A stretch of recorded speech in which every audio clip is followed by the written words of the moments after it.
brooms, dusters, ladders, steps, chairs, brush and whitewash. Ha! I've got dust in my throat, dust in my eyes, and splashes of whitewash all over my fur. My back aches and my arms are weary. Spring's moving in the air above and I'm stuck in the earth below. Bother. Oh, blow. Hang spring cleaning. Time for some fresh air. Up we go. Up we go. At last, sunlight and breeze. This is fine. This is better than whitewashing. Now, where shall I go? No matter, time is my own. Hold up! Sixpence for the privilege of passing by the private road. Onion sauce, out of my way, you rabbits. How stupid you are. Why didn't you tell him? Well, why didn't you say? You might have reminded him. He's gone now. This is wonderful. What on earth is this? Never in my life have I seen a river before. Oh, sure, I've seen them in pictures, but this, sleek, sinuous, full-bodied, chasing and chuckling, gripping things with a gurgle and leaving them with a laugh. Glints and gleams and sparkles, rustles and swirls, chatter and bubble. Oh, joy! Hello, Mole. Hello, rats. Would you like to come over to this side of the riverbank? Oh, it's all very well to talk. I can't swim. Hang on. I'll just unfasten this rope and step into my little boat and come across to you. Step aboard, me hearty. Lean on that. Now then, step lively. This is a wonderful day. Do you know, I've never been in a boat before in all my life. What? Never been in a... You never... Well, what have you been doing then? Is it so nice as all that? Nice? It's the only thing. Believe me, my young friend, there is nothing, absolutely nothing, half as much worth doing as simply messing about in boats. Simply messing about in... Look ahead, Rat. We've hit the riverbank. About in boats or with boats. In them or out of them. It doesn't matter. Nothing really seems to matter, and that's the charm of it. Whether you get away or whether you don't. Whether you arrive at your destination or whether you reach somewhere else, or whether you never get anywhere at all. You're always busy and you never do anything in particular. And when you've done it, there's always something else to do. And you can do it if you like, but you'd much better not. Look here, if you've really nothing else on hand this morning, suppose we drop down the river together and have a long day of it. What a day I'm having. Let us start at once. Hold hard a minute then. We need some lunch. Shove this picnic basket under your feet. What's inside it? Well, there's cold chicken inside it, cold tongue, cold ham, cold beef, pickled gherkins, salad, French rolls, cress, sandwiches, potted meat, ginger beer, lemonade, soda water. Stop. This is too much. Do you really think so?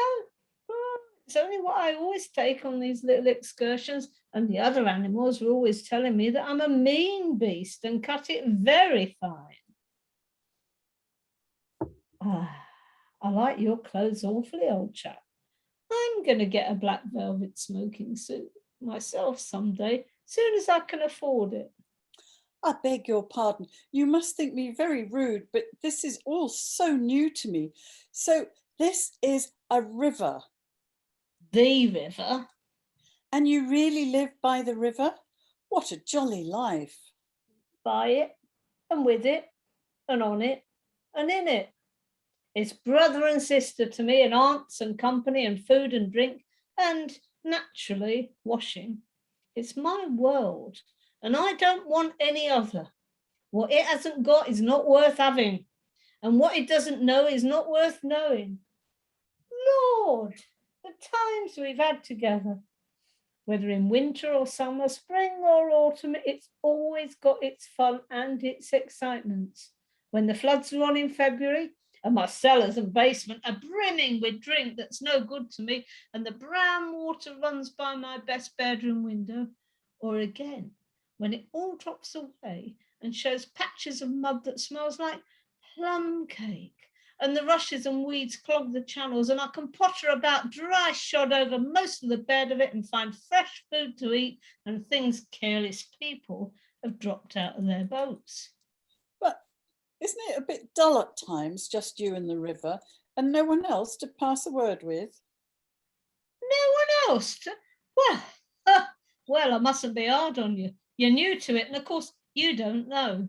The bank is so crowded nowadays that many people are moving away altogether. Oh, no, it isn't what it used to be at all. Otters, kingfishers, dabchicks, moorhens, all of them about all day long and always wanting you to do something, as if a fellow had no business of his own to attend to. What lies over there? That?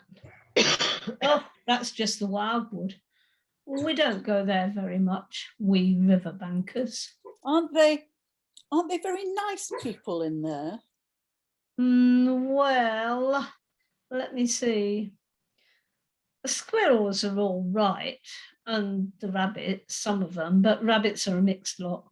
And then there's Badger, of course. He lives right in the heart of it, wouldn't live anywhere else either if you paid him to do it. Dear old Badger. Nobody interferes with him. They better not. Why? Who should interfere with him? Well, of course, there are the others. Weasels and stoats and foxes and so on. They're all right in a way. I'm very good friends with them, pass the time of day when we meet and all that, but they break out sometimes. There's no denying it. And then, well, you really can't trust them, and that's a fact. And beyond the wildwood again, where it's all blue and dim and what sees what may be hills, or perhaps they mayn't, and something like the smoke of towns, or is it only cloud drift? Beyond the wildwood comes the wide world, and that's something that doesn't matter either to you or me. I've never been there, and I'm never going, nor you either if you've got any sense at all. Don't ever refer to it again, please. Now then, here's our backwater at last, where we're going to lunch. Now, dig in, old fellow. Oh my, oh my, oh my. What are you looking at? I'm looking at a streak of bubbles that I see travelling along the surface of the water. That's a thing that strikes me as funny. Bubbles? Oh, it's Botter. Indeed, beggars. Why didn't you invite me, Ratty? This was an impromptu affair. By the way, my friend, Mr. Mole. Oh, proud, I'm sure. Such a rumpus everywhere. All the world seems out on the river today. I came up the backwater to try and get a moment's peace and then stumble upon you fellows. At least, I beg pardon, I don't exactly mean that, you know. Come on, old Badger. Company. That's just the sort of fellow he is. Simply hates society. Now, we shan't see any more of him today. Well, tell us, who's out on the river? Well, Toad's out for one, in his brand new wager boat. New togs, new everything. Once it was nothing but sailing. Then he tired of that, took to punting. Nothing would please him but to punt all day and every day, and a nice mess he made of it. Last year it was houseboating, and we all had to go and stay with him in his houseboat and pretend we liked it. He was going to spend the rest of his life in a houseboat. It's all the same. Whatever he takes up, He gets tired of it and starts on something fresh. Ah, such a good fellow too, but no stability, especially in a boat. Hey, steady on, Toady. He'll be out of that boat in a minute if he rolls like that. Of course he will. Did I ever tell you that good story about Toad and the lockkeeper? It happened this way. Toad...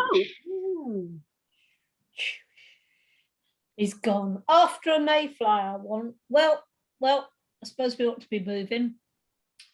I wonder which of us had better pack the luncheon basket. Oh, please let me. Not as much fun as eating, hey, Mole? Ratty, please, I want to row now. Not yet, my young friend. Wait till you've had a few lessons. It's not so easy as it looks. It doesn't look that hard. Stop it, you silly ass. You can't do it. You'll have us over. Help! I can't swim anymore. Here, grab this oar. Now then, old fellow, trot up and down the towing path as hard as you can till you're warm and dry again while I dive for the luncheon basket. Ratty, my generous friend, I'm very sorry indeed for my foolish and ungrateful conduct. My heart quite fails me when I think how I might have lost that beautiful luncheon basket. Indeed, I've been a complete ass, and I know it. Will you overlook it this once and forgive me and let things go on as before? Oh, that's all right, bless you. What's a little wet to a water rat? I'm more in the water than out of it most days. Don't you think any more about it. And look here, I really think you'd better come and stop with me for a little time. It's very plain and rough, you know, not like Toad's house at all, but you haven't seen that yet. Still, I can make you comfortable, and I'll teach you to row and to swim, and you'll soon be as handy on the water as any of us. Ratty, if you please, I want to ask you a favour. What I wanted to ask you was, won't you take me to call on Mr. Toad? I've heard so much about him and I do so want to make his acquaintance. Why, certainly. Get the boat out and we'll paddle up there at once. It's never the wrong time to call on Toad. Early or late, he's always the same fella, always good-tempered, always glad to see you, always sorry when you go. He must be a very nice animal. Oh, he is indeed the best of animals. So simple, so good-natured, and so affectionate.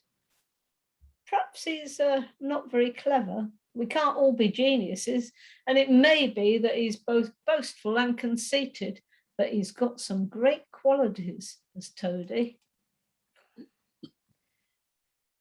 There's Toad Hall, and that creek on the left where the notice board says private, no landing allowed, leads to his boathouse where we'll leave the boat. Stables are over there to the right. That's the banqueting hall you're looking at now. Very old, that is. Toad is rather rich, you know, and this is really one of the nicest houses in these parts, though we never admit as much to Toad. Strange. All these handsome boats slung from the crossbeams or hauled up on a slip, but none in the water.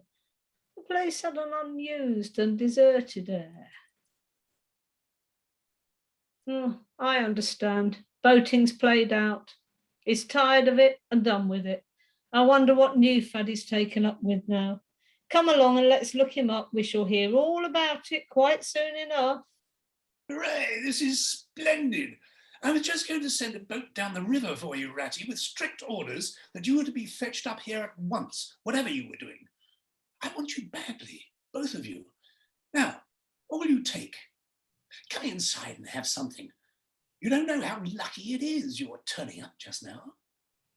Let's sit quietly a bit, Toady. This is Mole, by the way. Pleased to meet you, I'm sure. Pleased to meet you too, Mr. Toad. What a lovely house. Finest house on the whole river, or anywhere else for that matter. Toad. All right, Ratty, it's only my way, you know. It's not such a very bad house, is it? You know, you rather like it yourself. Now look here, let's be sensible. You are the very animals I wanted. You've got to help me, it's most important. It's about your rowing, I suppose. You're getting on fairly well, though you splash about a good bit still, with a great deal of patience and any quantity of coaching you may. Oh, pooh, boating. Silly boyish amusement. I've given that up long ago. Sheer waste of time, that's what it is. It makes me downright sorry to see you fellows who ought to know better spending all your energies in that aimless manner. No, I've discovered the real thing, the only genuine occupation for a lifetime. I propose to devote the remainder of mine to it and can only regret the wasted years that lie behind me, squandered in trivialities. Come with me, dear Ratty, and your amiable friend also, if you'll be so very good, just as far as the stable yard, and you shall see what you shall see. Crunch, crunch, crunch. There you are. There's real life for you, embodied in that little cart. The open road, the dusty highway, the heath, the common, the hedgerows, the rolling downs, camps, villages, towns, cities. Here today, up and off to somewhere else tomorrow. Travel, change, interest, excitement. The whole world before you. And a horizon that's always changing. And mind, this is the very finest cart of its sort that was ever built, without any exception.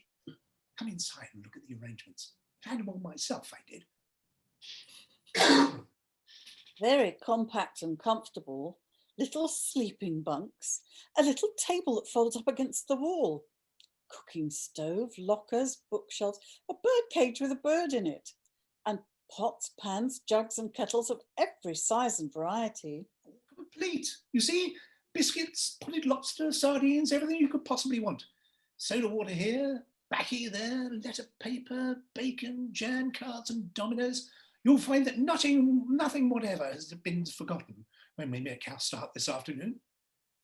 I beg your pardon, but did I overhear you say something about we and start and this afternoon? Now, you dear good old Ratty, don't begin talking in that stiff, sniffy sort of way, because you know you've got to come. I can't possibly manage without you, so please consider it settled and don't argue. It's the only thing I can't stand. You surely don't mean to stick with your dull, fusty old river all your life and just live in a hole in a bank and a boat. I want to show you the world. I'm going to make an animal of you, my boy. I don't care. I'm not coming, and that's flat. And I am going to stick to my old river and live in a hole and boat, as I've always done. What's more, Mole's going to stick to me and do as I do, aren't you, Mole? Oh, of course I am. I'll always stick to you, Rat. And what you say is to be, has got to be. All the same, it sounds as if it might have been, well, rather fun, you know. Come along in and have some lunch and we'll talk it over. We needn't decide anything in a hurry. Of course, I don't really care. I only want to give pleasure to you fellows. Live for others, that's my motto in life.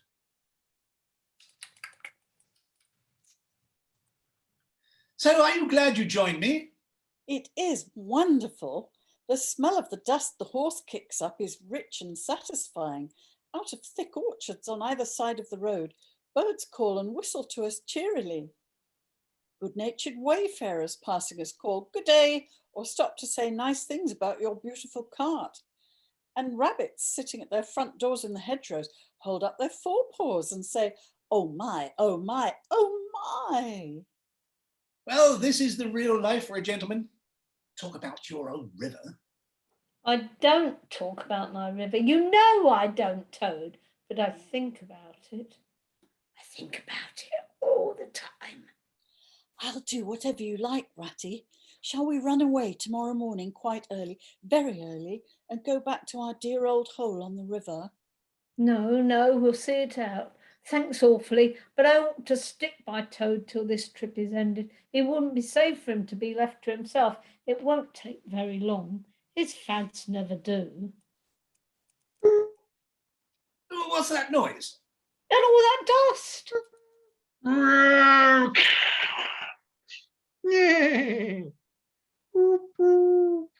You villains, you scoundrels, you highwaymen, you road hogs, I'll have the law of you. I'll report you. I'll take you through all the courts. Poop, poop.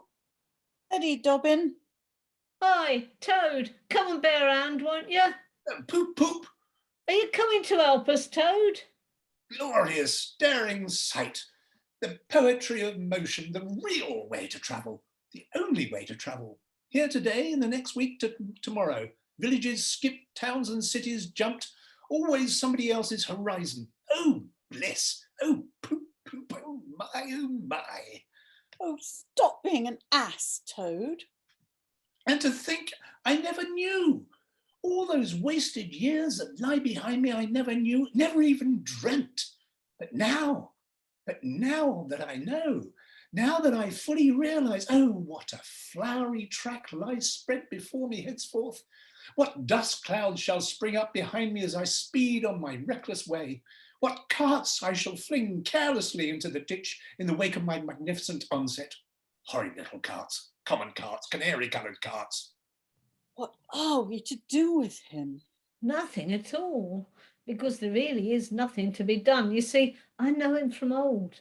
He's now possessed. He's got a new craze, and it always takes him that way in its first stage. He'll continue like that for days now, like an animal walking in a happy dream, quite useless for all practical purposes. Never mind him. Let's go and see what there is to be done about the cart. This cart will travel no further. The axles are in a hopeless state and one wheel is shattered into pieces. Come on, Dobbin, you get the birdcage, Molly. Come on, it's 5 or 6 miles to the nearest town and we shall just have to walk it. The sooner we make a start, the better. But what about Toad? We can't leave him here, sitting in the middle of the road by himself, in the distracted state he's in. It's not safe. Supposing another thing were to come along. Oh, bother Toad. I'm done with him. Hang on, you fellows. Now, look here, Toad. As soon as we get to the town, you'll have to go straight to the police station and see if they know anything about that motor car and who it belongs to and lodge a complaint against it. And then you'll have to go to the blacksmith's or wheelwright's and arrange for the cart to be fetched and mended and put to rights. It'll take time, but it's not quite a hopeless smash. Meanwhile, the mole and I will go to an inn and find comfortable rooms where we can stay till the cart's ready, until your nerves have recovered from their shock. Police station? Complain? Me? Complain of that beautiful, that heavenly vision that has been vouchsafed me? Mend the cart? I'm done with carts forever. I never want to see the cart or hear of it again. Oh, Ratty, you can't think how obliged I am to you for consenting to come on this trip. I wouldn't have gone without you, and then I might never have seen that swan, that sunbeam, that thunderbolt. I might never have heard that entrancing sound or smelt that bewitching smell. I owe it all to you, my best of friends. You see what it is? It's quite hopeless. I give up. And when we get to the town, we'll go to a railway station, and with luck, we may pick up a train there that'll get us back to the riverbank tonight. And if ever you catch me going and pleasuring with this provoking animal again. You know, Ratty, I've long wanted to make the acquaintance of the badger. He seems, by all accounts, to be such an important personage, and though rarely visible, to make his unseen influence felt by everybody about the place. Couldn't you ask him here for dinner or something? Well, he wouldn't come. Badger hates society and invitations and dinner and all that sort of thing. Well, then, supposing we go and call on him? Oh, I'm sure he wouldn't like that at all. He's so very shy. He'd be sure to be offended. I never even ventured to call on him at his own home myself, though I know him so well. Besides, we can't. It's quite out of the question because he lives in the very middle of the wild wood. Well, supposing he does. You told me the wild wood was all right, you know. Oh, I know, so it is. But I think we won't go there just now, not just yet. It's a long way and the weather is closing in. He'll be coming along some day if you wait quietly. Oh, time for an afternoon nap, I think.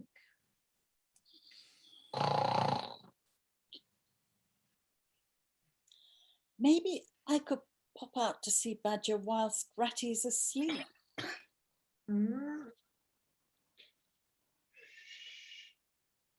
Oh dear, what was that? Help me, Ratty, help me, please. Mole? Did I drop off? That seems very quiet. Moley? His cap and galoshes have gone. Oh dear. He can't have gone to the wild wood to find Badger. I must rescue the poor fellow. Moley? Where are you? It's me. It's old Rat. Moley! Ratty, is that really you? Oh, Rat, I've been so frightened you can't think. Oh, I quite understand. You shouldn't really have gone and done it, Mole. I did my best to keep you from it. We riverbankers, we hardly ever come here by ourselves. If we have to come, we come in couples at least, then we're generally all right. Besides, there are 100 things one has to know which we understand all about and you don't as yet. I mean, passwords and signs and sayings which have power and effect and plants you carry in your pocket and verses you repeat and dodges and tricks you practice. All simple enough when you know them, but they've got to be known if you're small or you'll find yourself in trouble. Of course, if you're a badger or otter, it will be quite another matter.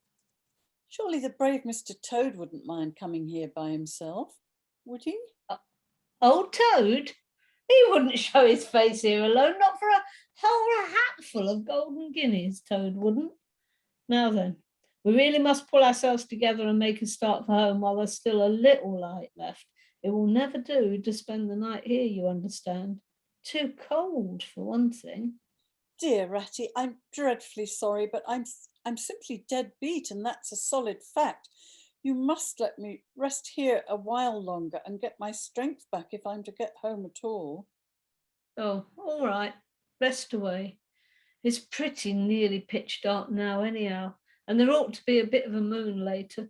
Just settle in that hollow. Now then, I'll just take a look outside and see if everything's quiet, and then we really must be off.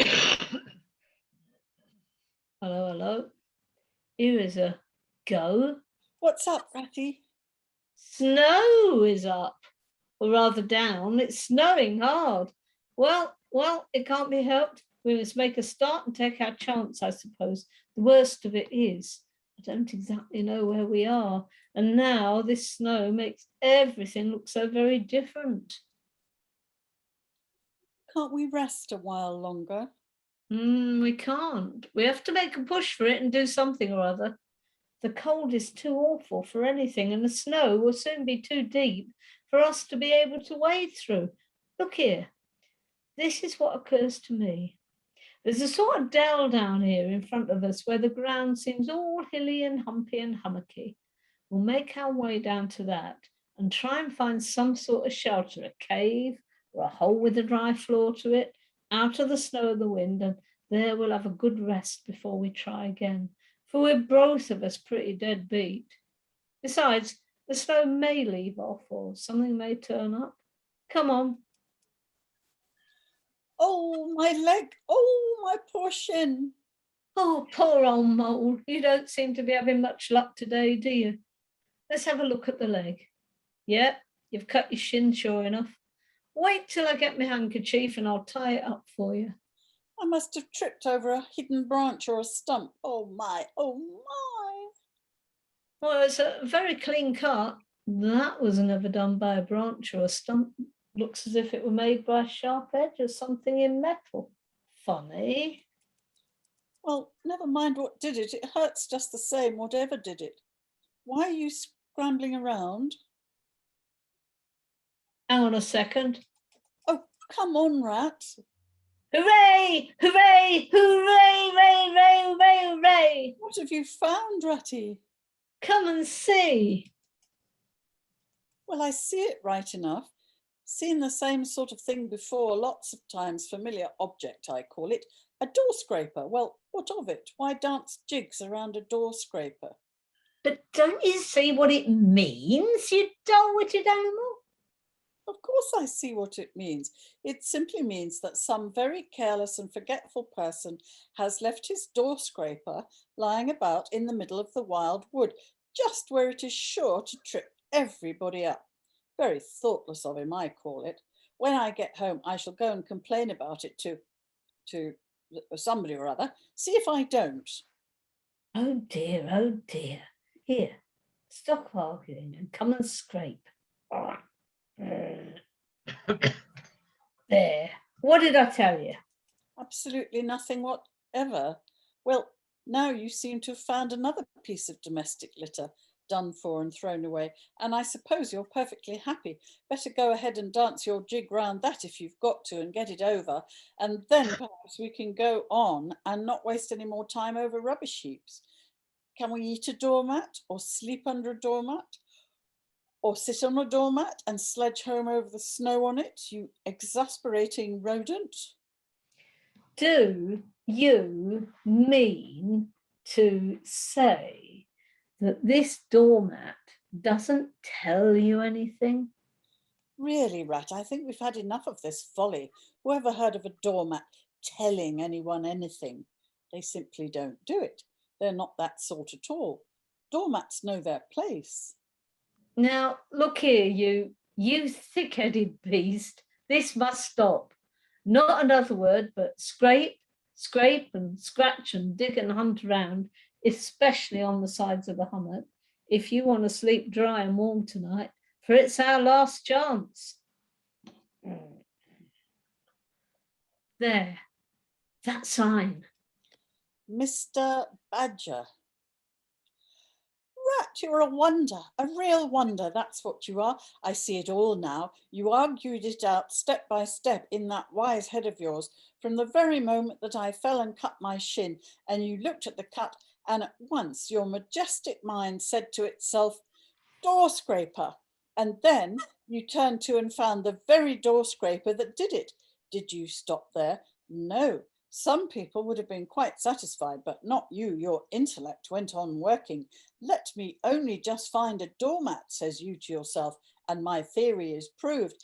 And of course, you found your doormat. You're so clever, I believe you could find anything you liked. Now, says you, that door exists as plain as if I saw it. There's nothing else remains to be done but to find it. Well, I've read about that sort of thing in books, but I've never come across it before in real life. You ought to go where you'll be properly appreciated. You're simply wasted here among us fellows. If only I had your head, Ratty. But as you haven't, I suppose you're going to sit on the snow all night and talk.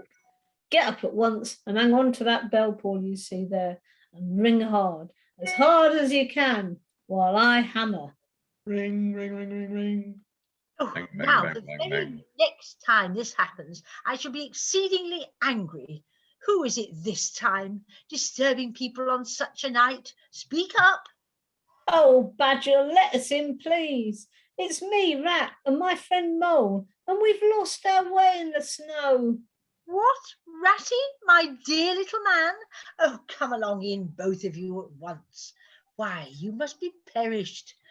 Well, I never, lost in the snow, and in the wild wood too, and at this time of night. But come in with you. This is not the sort of night for small animals to be out. I'm afraid you've been up to some of your pranks again, Ratty. But come along, come into the kitchen. There's a first-rate fire there, and supper and everything. Now then, tell us about the news from your part of the world.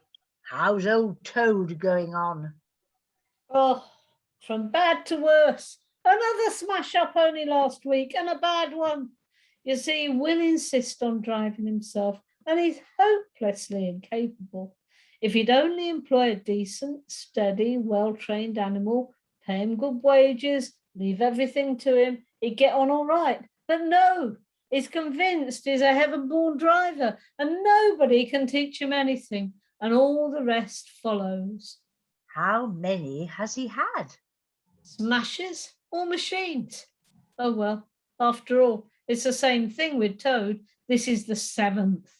As for the others, you know that coach house of his? Well, it's piled up, literally piled up to the roof with fragments of motor cars, none of them bigger than your hat. That accounts for the other 6, so far as they can be accounted for. He's been in hospital 3 times, and as for the fines he's had to pay, it's simply awful to think of. Yeah, and that's part of the trouble. Toad's rich, we all know, but he's not a millionaire, and he's a hopelessly bad driver, and quite regardless of law and order, killed or ruined. It's got to be one of the 2 things, sooner or later. Badger, we're his friends. Oughtn't we to do something? Now, look here. Of course you know I can't do anything now.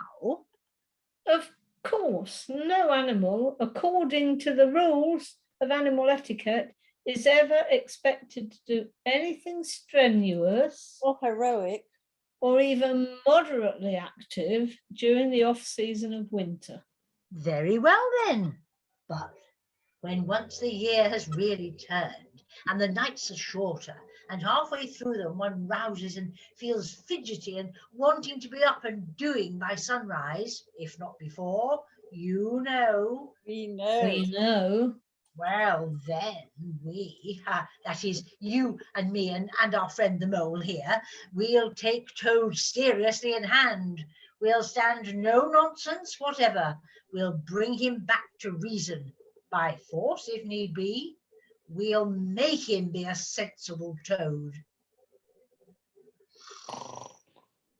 Will, you're asleep, Rat.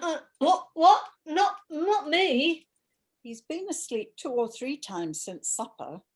You and I, Badger, are naturally underground animals by birth and breeding.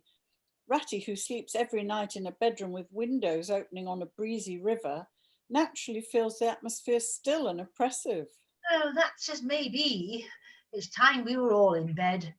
Come along, you 2, and I'll show you your quarters. And take your time tomorrow morning. Breakfast at any hour you please. Ring, ring. Ring. Now, the very next time this happens, I shall be exceedingly angry. Who is it this time, disturbing people at this hour of the morning? Speak up. Yeah, thought I should find you here all right. They were all in a great state of alarm along Riverbank when I arrived this morning. Rat never been home all night, nor Mole either. Something dreadful must have happened, they said, and the snow had covered up all your tracks, of course. But I knew that when people were in any fix, they mostly went to Badger, or else Badger got to know of it somehow. So I came straight up here through the wild wood and the snow. My, it was fine coming through the snow as the red sun was rising and showing against the black tree trunks. As I went along in the stillness, every now and then, masses of snow slid off the branches suddenly with a flop, making me jump and run for cover. Snow castles and snow caverns and sprung up out of nowhere in the night, and snow bridges, terraces, ramparts. I could have stayed and played with them for hours. Here and there, great branches had been torn away by the sheer weight of the snow, and robins perched and hopped on them in their perky, conceited way, just as if they'd done it themselves. A ragged string of wild geese passed overhead, high on the grey sky, and a few rooks whirled over the trees, inspected, and flapped off homewards with a disgusted expression. But I met no sensible being to ask the news of. About halfway across, I came on a rabbit sitting on a stump, cleaning his silly face with his paws. He was a pretty scared animal when I crept up behind him and placed a heavy forepaw on his shoulder. I had to cuff his head once or twice to get any sense out of it at all. But at last I managed to extract from him that Mole had been seen in the wild wood last night by one of them. It was the talk of the barrows, he said, how Mole, Mr. Rat's particular friend, was in a bad fix, how he had lost his way. Then why didn't any of you do something, I asked.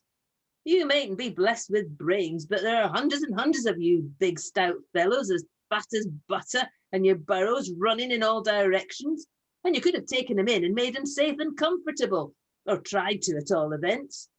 Or us, he merely said, do something, us rabbits. So I cuffed him again and left him. There was nothing else to be done. At any rate, I'd learned something. Weren't you at all Nervous? Nervous? I'd give them nerves if any of them tried anything on with me. It must be getting on for luncheon time. Better stop and have it with us. You must be hungry this cold morning. Oh, rather. Here, Mole, fry some slices of ham like the good little chap you are. Excellent. I'm frightfully hungry, and I've got any amount to say to Ratty here. Haven't seen him for an age. Oh, look at those two, babbling on like the babbling brook itself.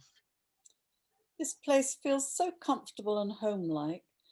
Once, well, underground, you know exactly where you are. Nothing can happen to you and nothing can get at you. You're entirely your own master and you don't have to consult anybody or mind what they say. Things go on all the same overhead and you let them and don't bother about them. When you want to, up you go. And there the things are waiting for you. That's exactly what I say. Oh, there's no security or peace and tranquility except underground. And then if your ideas get larger and you want to expand, why, a dig and a scrape and there you are. If you feel your house is a bit too big, you stop up a hole or two and there you are again. No builders, no tradesmen, no remarks passed on you by fellows looking over your wall, and above all, no weather. Ha! Look at Rat now. A couple of feet of floodwater and he's got to move into hired lodgings. Uncomfortable, inconveniently situated and horribly expensive. Take Toad. I say nothing against Toad Hall. Quite the best house in these parts as a house. But supposing a fire breaks out, where's Toad? Supposing tiles are blown off, or walls sink or crack, or windows get broken, where's Toad? Supposing the rooms are drafty. Oh, I hate a draft myself. Where's Toad? No up and out of doors is good enough to roam about and get one's living in. But underground, to come back to at last, that's my idea of home. Mine too. When lunch is over, I'll take you all round this little place of mine. I can see you'll appreciate it. You understand what domestic architecture ought to be. You do. How on earth, Badger, did you ever find time and strength to do all this? It's astonishing. It would be astonishing indeed if I had done it. But as a matter of fact, I did none of it. Only cleaned out the passages and chambers as far as I had need of them. There's lots more of it all round about. I don't understand. I'll explain it to you. Well, very long ago, on the spot where the wild wood waves now, before ever it had been planted itself and grown up to what it is now, there was a city of people, you know. Here where we are standing, they lived and walked and talked and slept and carried on their business. Here they stabled their horses and feasted. From here they rode out to fight or drove out to trade. They were a powerful people and rich and great builders. They built to last, for they thought their city would last forever. But what's become of them all? Who can tell? People come, they stay for a while, they flourish, they build, and they go. It's their way. But we remain. There were badgers here, I've been told, long before that same city ever came to be. And now there are badgers here again. We are an enduring lot, and we may move out for a time, but we wait and are patient, and back we come. And so it will ever be. Well, and when they went at last, those people, When they went, the strong winds and persistent rains took the matter in hand, patiently, ceaselessly, year after year. Perhaps we badgers too, in our small way, helped a little. Who knows? It was all down, down, down, gradually, ruin and levelling and disappearance. Then it was all up, up, up, gradually, as seeds grew to saplings, and saplings to forest trees, and bramble and fern came creeping in to help. Leaf mould rose and obliterated, Streams in their winter freshets brought sand and soil to clog and to cover. And in course of time, our home was ready for us again, and we moved in. Up above us, on the surface, the same thing happened. Animals arrived, liked the look of the place, took up their quarters, settled down, spread, and flourished. They didn't bother themselves about the past. They never do. They're too busy. The place was a bit humpy and hillocky naturally and full of holes, but that was rather an advantage. And they don't bother about the future either. The future when perhaps the people will move in again for a time, as may very well be. The wild wood is pretty well populated by now, and with all the usual lot, good, bad, and indifferent. I name no names. It takes all sorts to make a world, but I fancy you know something about them yourself by this time. I do indeed. They're not so bad, really, and we must all live and let live. But I'll pass the word around tomorrow, and I think you will have no further trouble. Any friend of mine walks where he likes in this country, or I'll know the reason why. Come along, Mole. We must get off while it's daylight. Don't want to spend another night in the wild wood again. It'll be all right, my fine fellow. I'm coming along with you, and I know every path blindfold. And if there's a head that needs to be punched, you can confidently rely upon me to punch it. You really needn't fret, Ratty. My passages run further than you think, and I've bolt holes to the edge of the wood in several directions, though I don't care for everybody to know about them. When you really have to go, you shall leave by one of my shortcuts. Meantime, make yourself easy and sit down again. I need to get above ground, back to the river. But I can see you are impatient to leave. Cheerio, everyone. I just need to pop back into the bedroom for a little nap. It looks as if we're coming to a village. Oh, never mind. At this season of the year, they're all safe indoors by this time, sitting round the fire. Men, women, children, dogs, cats, and all. We shall slip through all right without any bother or unpleasantness, and we can have a look at them through their windows if you like, see what they're doing. But then we need to carry on. Ratty, hold on. Come back. I want you quick. Oh, come along, Mole, do. Please stop, Ratty. You don't understand. It's my home, my old home. I've just come across the smell of it, and it's close by here, really quite close, and I must go to it. I must. Oh, come back, Ratty, please come back. Mole, we mustn't stop now, really. We'll come for it tomorrow, wherever it is you found. But I daren't stop now. It's late and the snow's coming on again, and I'm not sure of the way. And I want your nose, Mole, so come on quick. There's a good fella. Oh, Ratty. Look here, Mole, old chap. You seem dead tired. No talk left in you, and your feet dragging like lead. We'll sit down here for a minute and rest. The snow's held off so far, and the best part of our journey is over. Oh, Ratty. What is it, old fella? Whatever can be the matter? Tell us your trouble and let me see what I can do. I know it's a shabby, dingy little place, not like your cosy quarters or Toad's beautiful hall or Badger's great house, but it was my own little home, and I was fond of it. And I went away and forgot all about it. And then I smelt it suddenly on the road when I called you, and you wouldn't listen, Rat. And everything came back to me with a rush, and I wanted it. Oh dear. And then you wouldn't turn back, Ratty, and I had to leave it, though. Oops. Can't turn the page. Though I was smelling it all the time, I thought my heart would break. And we might have just gone and had one look at it, Ratty, only one look. It was close by, but you wouldn't turn back, Ratty, you wouldn't turn back. Oh dear. I see it all now. What a pig I have been, a pig. That's me, just a pig, a plain pig. Well, now, we'd really better be getting on, old chap. Wherever are you going to, Ratty? We're going to find that home of yours, old fella. So you better come along, for it'll take some finding, and we shall want your nose.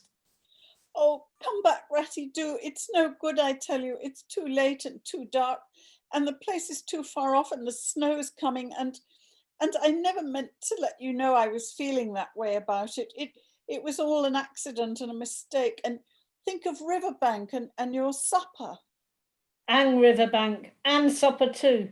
I tell you, I'm going to find this place now if I stay up all night.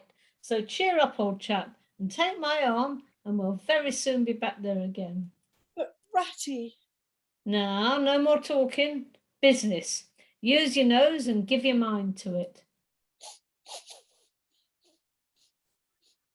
Down this hole. Oh, Ratty, why ever did I do it? Why did I bring you to this poor cold little place on a night like this, when you might have been at Riverbank by this time, toasting your toes before a blazing fire with all your own nice things about you? What a capital little house this is. So compact, so well planned. Everything here and everything in its place. We'll make a jolly night of it. The first thing we want is a good fire. I'll see to that. I always know where to find things. So, this is the parlour. Splendid. Your own idea, those little sleeping bunks in the wall? Capital! Now, I'll fetch the wood and the coals, and you get a duster mould. You find one in the drawer of the kitchen table, and try and smarten things up a bit. Bustle about, old chap. How about your supper, you poor, cold, hungry, weary animal? I've nothing to give you, nothing, not a crumb. What a fellow you are for giving in. Why, only just now I saw a sardine opener on the kitchen dresser quite distinctly, and everyone knows that means there are sardines about somewhere in the neighbourhood. Rouse yourself, pull yourself together, and come with me and forage. See, tin of sardines, box of Captain's biscuits nearly full, and a German sausage encased in silver paper. There's a banquet for you. I know some animals who would give their ears to be sitting down to supper with us tonight. No bread, no butter, no pâté de foie gras, no champagne. And that reminds me, what's that little door at the end of the passage? Your cellar, of course. Every luxury in this house. Just you wait a minute. 2 bottles of beer. I perceive this beer to be Old Burton. Self-indulgent beggar, you seem to be mould, deny yourself nothing. This is really the jolliest little place I was ever in. Now, wherever did you pick up those prints? Make the place look so home-like they do. No wonder you're so fond of it, Mole. Tell us all about it, and how you came to make it what it is. Well, it was my grandfather who, and then about 10 years ago, left it to me in his will. Oh, Mole, old chap, I'm ready to drop. Sleepy is simply not the word. Is that your own bunk over on that side? Very well, then. I'll take this. What a ripping little house this is. Everything's so handy. Good night, Ratty, my wonderful, brave friend. Bother. See who it is, Mole, like a good chap, since you've finished your breakfast already. Mr. Badger. The hour has come. What hour? Whose hour, you should rather say? Why, Toad's hour, the hour of Toad. I said I would take him in hand as soon as the winter was well over, and I'm going to take him in hand today. Toad's hour, of course. Hooray, I remember now. We'll teach him to be a sensible toad. This very morning, as I learnt last night from a trustworthy source, another new and exceptionally powerful motor car will arrive at Toad Hall on approval or return. At this very moment, perhaps, Toad is busy arraying himself in those singularly hideous habiliments so dear to him, which transform him from a comparatively good-looking Toad into an object which throws any decent-minded animal that comes across it into a violent fit. We must be up and doing ere it is too late. You two animals will accompany me instantly to Toad Hall, and the work of rescue shall be accomplished. Right you are. We'll rescue the poor unhappy animal. We'll convert him. He'll be the most converted Toad that ever was before we've done with him.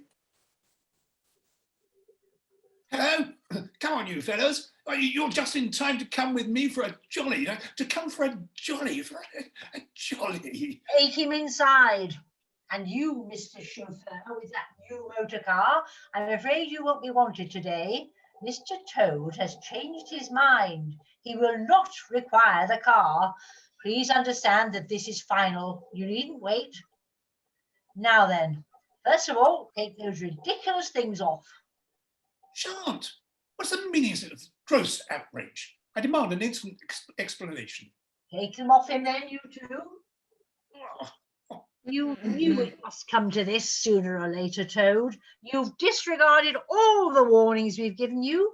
You've gone on squandering the money your father left you, and you're getting us animals a bad name in the district by your furious driving and your smashes and your rows with the police. Independence is all very well, but we animals never allow our friends to make fools of themselves beyond a certain limit, and that limit you've reached. Now, you're a good fellow in many respects, and I don't want to be too hard on you. I'll make one more effort to bring you to reason.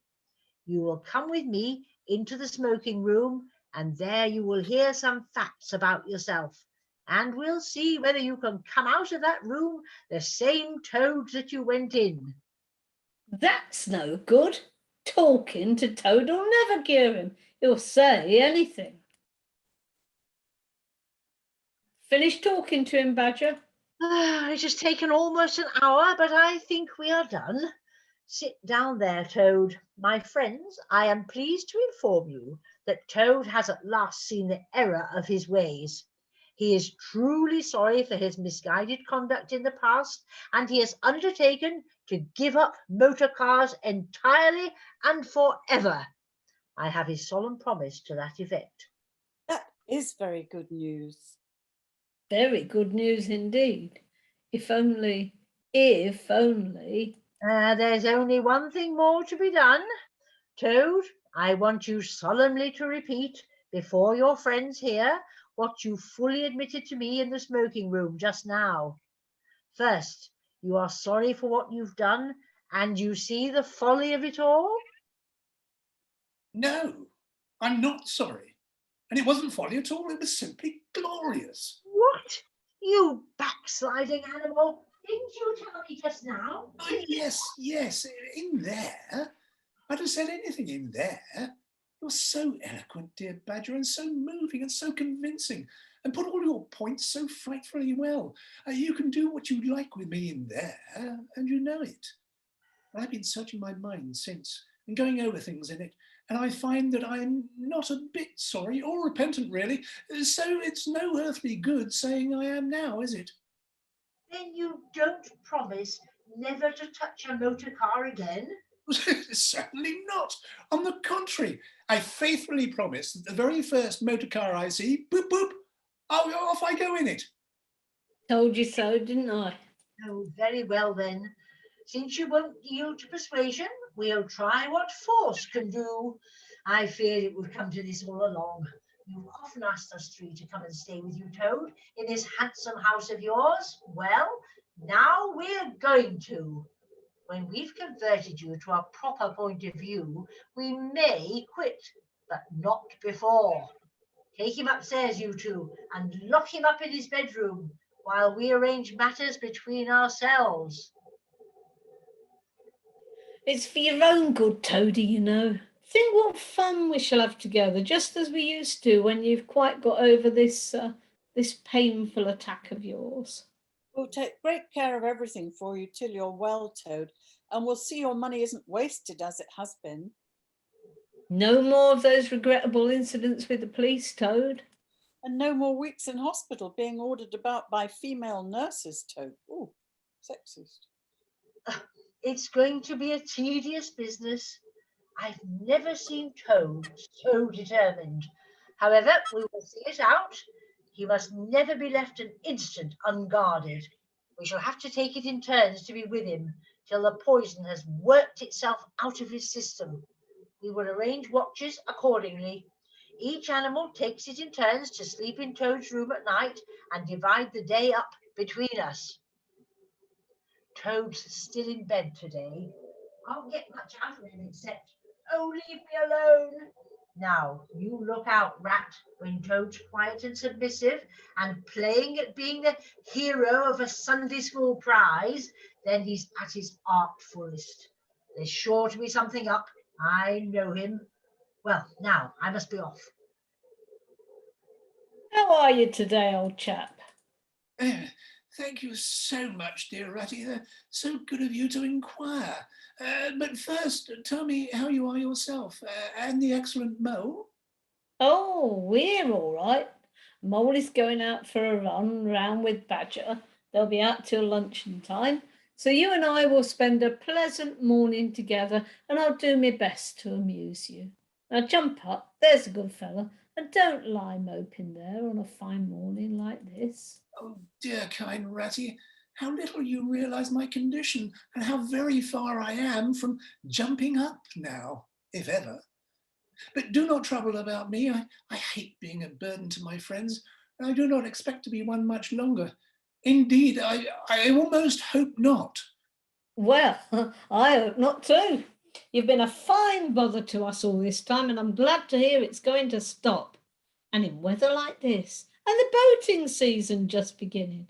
It's too bad of you, Toad. It isn't the trouble we mind, but you're making us miss such an awful lot. I'm afraid it is the trouble you mind, though. I can't quite understand it. It's natural enough. You're tired of bothering about me. I mustn't ask you to do anything further. I'm a nuisance, I know. You are indeed. But I tell you, I'd take any trouble on earth for you, if only you'd be a sensible animal. If I thought that, Ratty, then I would beg you for the last time, probably, to step round to the village as quickly as possible. Even now it may be too late, and fetch the doctor. But don't you bother. It's only a trouble, and perhaps we may as well let things take their course. Why? What do you want a doctor for? Surely you've noticed of late. But no, why should you? Noticing things is only a trouble. Tomorrow, indeed, you may be saying to yourself, "Oh, if only I had noticed sooner. If only I had done something." But no, it's a trouble. Never mind, forget that I asked. Look here, old man. Of course I'll fetch a doctor to you, if you really think you want him. But you can hardly be bad enough for that yet. Let's talk about something else. I fear, dear friend, that talk can do little in a case like this, or doctors either for that matter. Still, one must grasp at the slightest straw. And by the way, while you're about it, I hate to give you additional trouble, but I happen to remember that you will pass the door. Would you mind at the same time asking the lawyer to step up? It would be a convenience to me, and then there are moments, perhaps I should say there is a moment, when one must face disagreeable tasks at whatever cost to exhausted nature. Lawyer? Oh, he must be really bad. I'll just pop out, Toady. It's best to be on the safe side. I've known Toad fancy himself frightfully bad before, but without the slightest reason. But I've never heard him ask for a lawyer. If there's nothing really the matter, the doctor will tell him he's an old ass and cheer him up, and that'll be something gained. I'd better humour him and go. It won't take very long. Been a bit of a duffer this time, Ratty. Toad, too, of all animals. He did it awfully well. He did you awfully well. However, talking won't mend matters. He's got clear away for the time, that's certain. And the worst of it is, he'll be so conceited with what he'll think is his cleverness that he may commit any folly. One comfort is we're free now and needn't waste any more of our precious time doing sentry duty. But we'd better continue to sleep at Toad Hall for a while longer. Toad may be brought back at any moment on a stretcher or between two policemen. Smart piece of work, that. Brain against brute force, and brain came out on the top, as it's bound to do. Poor Ratty. My, won't he catch it when the badger comes back? Worthy fellow, Ratty, with many good qualities, but very little intelligence and absolutely no education. I must take him in hand some day and see if I can make something of him. Time for a start of lunch. What's this? The Red Lion. Boop, boop. I wonder if they're stopping here for lunch too. Whilst they're dining, I think I'll just take a look. There cannot be any harm in my only just looking at it. I wonder if this sort of car starts easily. To my mind, the only difficulty that presents itself in this otherwise very clear case is how we can possibly make it sufficiently hot for the incorrigible rogue and hardened ruffian whom we see cowering in the dock before us. Let me see. He has been found guilty on the clearest evidence. First, of stealing a valuable motor car. Secondly, of driving to the public danger. And thirdly, of gross impertinence to the rural police. Mr. Clark, will you tell us, please, what is the very stiffest penalty we can impose for each of these offences, without, of course, giving the prisoner the benefit of any doubt, because there isn't any. Some people would consider that stealing the motor car was the worst offence, and so it is. But cheeking the police undoubtedly carries the severest penalty, and so it ought. Supposing you were to say 12 months for the theft, which is mild, and 3 years for the furious driving, which is lenient, and 15 years for the cheek, which was pretty bad sort of cheek, judging by what we've heard from the witness box, even if you only believe 1/10 part of what you heard. And I believe more, never believe more myself. Those figures, if added together, correctly top up to 19 years. First rate. So you'd better make it around 20 years and be on the safe side.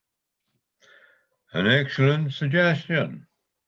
Prisoner, pull yourself together and try to stand up straight. It's going to be 20 years for you this time. And mind, if you appear before us again upon any charge whatever, we shall have to deal with you very seriously. Put him in the remotest dungeon of the best guard keep at the stoutest castle in all the length and breadth of merry England.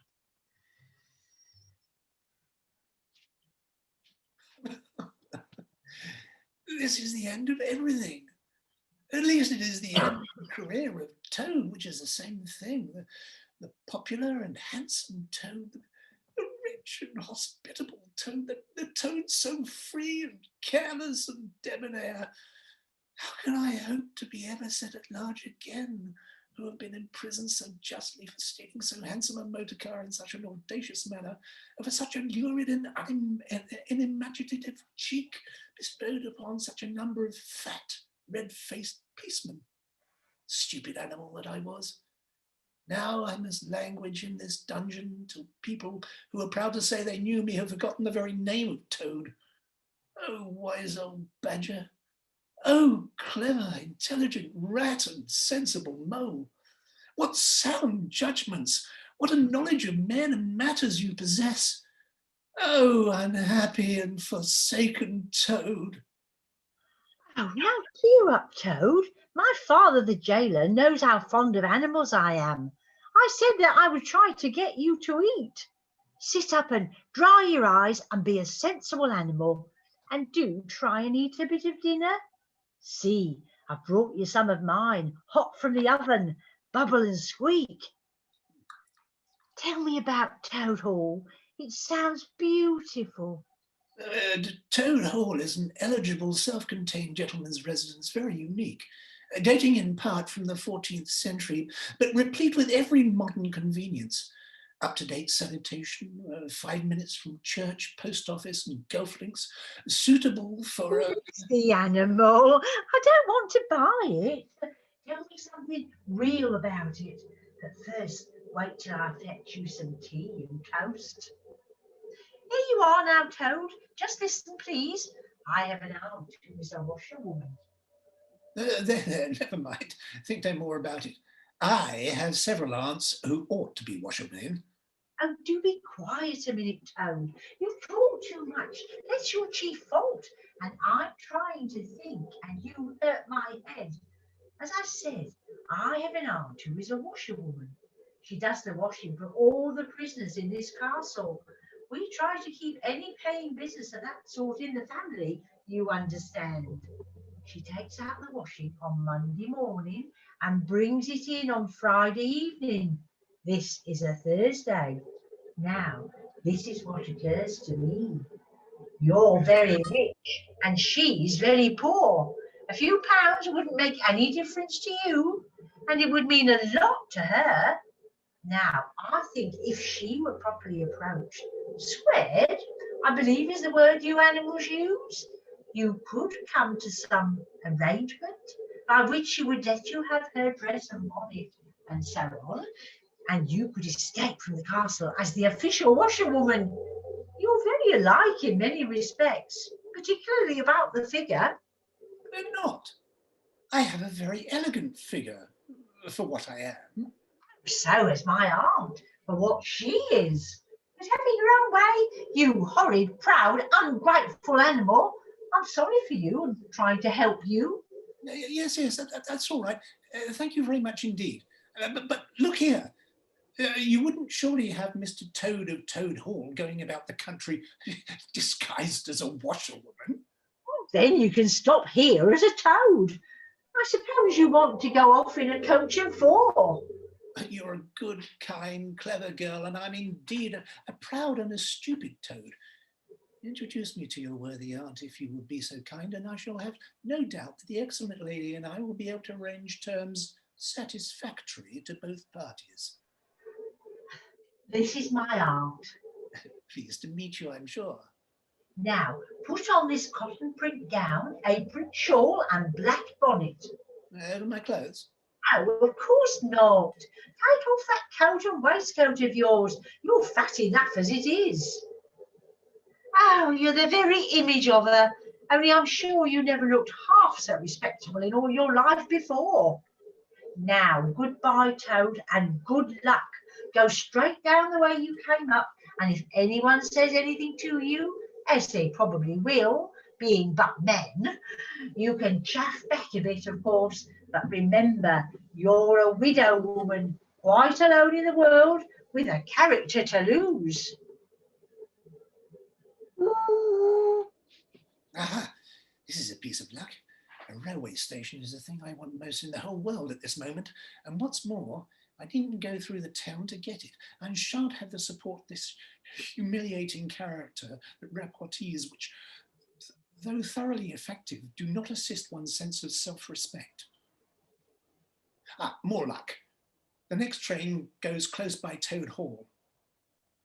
Where to? Parkton, please. 2 shilling. Of course, my fine fellow. Where is my money? Oh dear. My coat and waistcoat are in the cellar, and with them my pocketbook, money, keys, watch, matches, pencil case, all that makes life worth living, all that distinguishes the many-pocketed animal, the lord of creation, from the inferior one-pocketed or no-pocketed productions that hop or trip about permissively, unequipped for the real contest. Hurry up, madam. There is a queue. Look here. I found I left my purse behind. Just give me that ticket, will you? And I'll send the money on tomorrow. I'm well known in these parts. I should think you're pretty well known in these parts. If you've tried this game on often. Here, stand away from the window, please, madam. You're obstructing the other off passengers. Perhaps I can talk my way out of the train. Hello, Mother. What's the trouble? You don't look particularly cheerful. Oh dear, dear engine driver, I am a poor unhappy washerwoman and I've lost all my money and can't pay for a ticket. I must get home tonight somehow, and whatever I am to do, I don't know. Oh dear, oh dear. Yeah, it's a bad business indeed. Lost your money and can't get home. And got some kids too waiting for you, I dare say. Oh, any amount of them, and they'll be hungry and playing with matches and upsetting lamps, little innocents, and quarrelling and going on generally. Oh dear, oh dear. Well, I'll tell you what I'll do. You're a washerwoman to your trade, says you. Very well, that's that. And I'm an engine driver, as you may well see. And there's denying it's a terribly dirty work. Uses up a power of shirts, it does, till my missus is fair tired of washing them. If you'll wash a few shirts for me when you get home and send them along, I'll give you a ride on my engine. It's against the company regulations, but we're not so very particular in these out-of-the-way parts. When I get safely home to Toad Hall and have money again and pockets to put it in, I will send the engine driver enough to pay for quite a quantity of washing, and that will be the same thing. It's very strange. We're the last train running in this direction tonight, yet I could be sworn that I heard another following us. I can see it clearly now. It is an engine on our rails coming along at a great pace. It looks as if we're being pursued. They're gaining on us fast, and the engine is crowded with the queerest lot of people. Men like ancient warders waving halberds, policemen in their helmets waving truncheons, and shabbily dressed men in potted hats, obvious and unmistakable plainclothes detectives, even at this distance, waving revolvers and walking sticks, all waving and all shouting the same thing. Stop, stop, stop. Save me, only save me, dear kind Mr. Engine Driver. I will confess everything. I am not the simple washerwoman I seem to be. I have no children waiting for me, innocent or otherwise. I am a Toad, the well-known and popular Mr. Toad, a landed proprietor.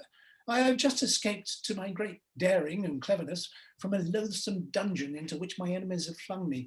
And if those fellows on that engine recapture me, it'll be chains and bread and water and straw and misery once more for poor unhappy innocent Toad. Now tell the truth. What were you put in prison for?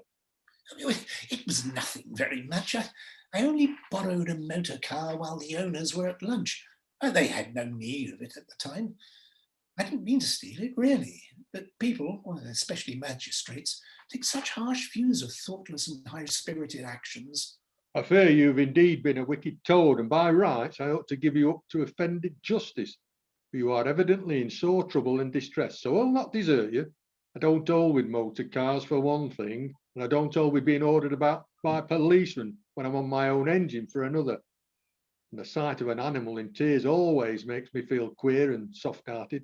So cheer up, Toad, I'll do my best, and we may beat them yet. Oh, I'm afraid it's no good, Toad. You see, they're running light and they have better engine. There's just one thing left for us to do, and it's your only chance, so attend very carefully to what I tell you. A short way ahead of us is a long tunnel, and on the other side of that line passes through a thick wood. Now, I'll put on all the speed I can while we're running through the tunnel, but the other fellas will slow down a bit naturally for fear of an accident. When we're through, I will shut off steam and put on brakes as hard as I can. And the moment it's safe to do so, you must jump and hide in the wood before they get through the tunnel and see you. Then I will go full speed ahead again, and they can chase me if they like, for as long as they like, and as far as they like. Now mind and be ready to jump when I tell you. Now, jump! Ah! Free! What's this? A canal with barges. They must both be coming from somewhere and going to somewhere. You can't get over that, Toad, my boy. Nice morning, ma'am. I dare say it is, barge lady. I dare it is a nice morning to them that's not in sore trouble like what I am. Here's my married daughter. She sends off to me post haste to come here at once. So off I comes, not knowing what may be happening or going to happen, but fearing the worst, as you will understand, ma'am, if you're a mother too. And I've left my business to look after itself. I'm in the washing and laundering line. You must know, Ma, I've left my young children look after themselves, and a more mischievous and troublesome set of young imps doesn't exist, ma'am. and I've lost all my money and lost my way. And as for what may be happening to my married daughter, I don't like to think of it, Mum. Where might your married daughter be living, ma'am? She lives near the river, Mum, close to a fine house called Toad Hall. That's somewhere hereabouts in these parts. Perhaps you may have heard of it. Toad Hall? Why, I'm going that way myself. This canal joins the river some miles further on, a little above Toad Hall, and then it's an easy walk. You can come along in the barge with me and I'll give you a lift. 'Tis luck, I always come out on top. So, you're in the washing business, ma'am. And a very good business you've got too, I dare say, if I'm not making too free and saying so. The finest business in the whole country. All the gentry come to me, wouldn't go anywhere else if they were paid. They know me so well. You see, I understand my work thoroughly and attend to it all myself. Washing, ironing, clear starching, making up gents' fine shirts for evening wear. Everything's done under my own eye. But surely you don't do all the work yourself, ma'am. Oh, I have girls, 20 girls or thereabouts. They're always at work. But you know what girls are, Mum. Nasty little hazzies, that's what I call them. Oh, so do I too. But I dare say you set yours to rights, the idle trollops. And are you very fond of washing? Oh, I love it. I simply dote on it. Never so happy as when I've got both arms in the wash tub. But then it comes so easy to me. No trouble at all. A real pleasure, I assure you, Mum. What a bit of luck meeting you. A regular piece of good fortune for both of us. Why? What do you mean? Well, look at me now. I like washing too, just the same as you do. And for that matter, whether I like it or not, I have got to do all my own, naturally, moving about as I do. Now, my husband, he's such a fellow for shirking his work and leaving the barge to me that never a moment do I get for seeing to my own affairs. By rights, he ought to be here now, either steering or attending to the horse, though luckily the horse has sense enough to attend to itself. Instead of which, he's gone off with the dog to see if they can't pick up a rabbit for dinner somewhere. Says he'll catch me up at the next lock. Well, that's as maybe. I don't trust him. Once he gets off with that dog, who's worse than he is? But meantime, how am I to get on with my washing? Oh, never mind about the washing. Try and fix your mind on that rabbit. A nice, fat, young rabbit, I'll be bound. Got any onions? I can't fix my mind on anything but my washing. And I wonder you can be talking of rabbits with such a joyful prospect before you. There's a heap of things of mine that you'll find in a corner of the cabin. If you'll just take one or two of the most necessary sort, I won't venture to describe them to a lady like you, but you'll recognise them at a glance, and put them through the wash tub as we go along, why, it'll be a pleasure to you, as you rightly say, and a real help to me. You'll find a tub handy, and soap, and a kettle on the stove, and a bucket to haul up water from the canal with. Then I shall know you're enjoying yourself instead of sitting here idle, looking at the scenery and yawning your head off. Yeah, you let me steer, then you can get on with your washing your own way. I might spoil your things or not do them as you like. I'm more used to gentlemen's things myself. It's my special line. Let you steer. It takes some practice to steer a barge properly. Besides, it's dull work and I want you to be happy. No, you shall do the washing you're so fond of, and I'll stick to the steering that I understand. Now don't try and deprive me of the pleasure of giving you a treat. Well, if it comes to that, I suppose any fool can wash. I've been watching you all the time. I thought you must be a humbug all along from the conceited way you talked. Pretty washerwoman you are. Never washed so much as a dishclout in your life, I'll say. Will they? You common low, fat barge woman. Don't you dare to talk to your betters like that. Washerwoman indeed.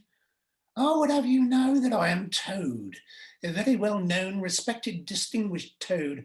I may be under a bit of a cloud at present, but will not be laughed at by a barge woman. Well, I never. A horrid, nasty, crawly Toad. And in my nice clean barge too. Now that is a thing that I will not have. I'll throw you off in a jiffy. Ah! Put yourself through your mangle, washerwoman, and iron your face and crimp it, and then you'll pass for quite a decent-looking Toad. Ah! I'll just put on your horse and be off. Stop! Stop! Stop! I've heard that song before. Gee up there. Now that smells good. I'm very hungry.